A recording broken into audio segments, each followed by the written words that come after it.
Macam kita kot semayang datang lambat. Orang dah mula khutbah dia baru nak datang. Yang sunnahnya semayang Jumaat ni datang sebelum imam naik atas mimbar. Orang kata sebelum imam naik atas mimbar disunnahkan untuk datang awal berebut saf pertama tu semayang Jumaat. Ini antara sunnah yang dah ditinggalkan. Hari ni orang kalau boleh orang azan Jumaat tu baru nak datang. Sedangkan di Hadramaut orang berlumba-lumba untuk datang solat Jumaat kalau boleh sebelum dengar azan Jumaat tu dah ada dekat masjid dah. La ilaha illallah. Sehingga hari ni kita sangka dah tak ada dah zaman orang berebut-rebut datang sembahyang Jumaat, tapi di Hadramaut di Yaman masih ada lagi.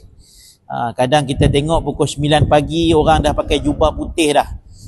Ada orang-orang tua dengan tongkat dengan apa berjalan kaki menuju ke masjid. Kita tanya nak pergi mana Syekh?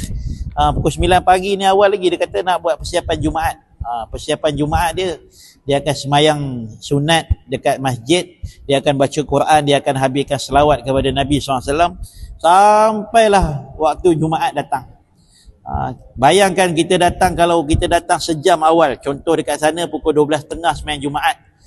Kalaulah kita datang pukul 11.30, kita akan dapati saf pertama tu dah penuh dengan orang. 11.30, 1 jam ni. Jumaat pukul 12.30, 11.30 dah penuh dah orang sembahyang Jumaat tu. Saf pertama tu dah penuh dah. Sehingga ba'dus salaf mereka mengatakan yang kebiasaan yang duduk di saf pertama ni semua mufti. Semua minal ulama. Itu orang ulama yang mengamalkan ilmunya. Sebelum sembahyang Jumaat, sebelum azan Jumaat dah ada dekat masjid. La ilaha illallah.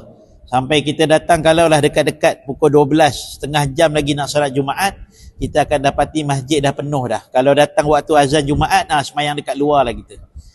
Itu keadat kebiasaan di Hadramaut, di Kota Tarim. Mereka dah buat persediaan Jumaat pukul 9 pagi dah masuk dah. La ilaha illallah. Kalaulah kerja kita boleh masuk pukul 8, kita boleh punch card awal. Kenapa sembahyang Jumaat kita tak boleh datang awal? Apa masalah kita? La ilaha illallah.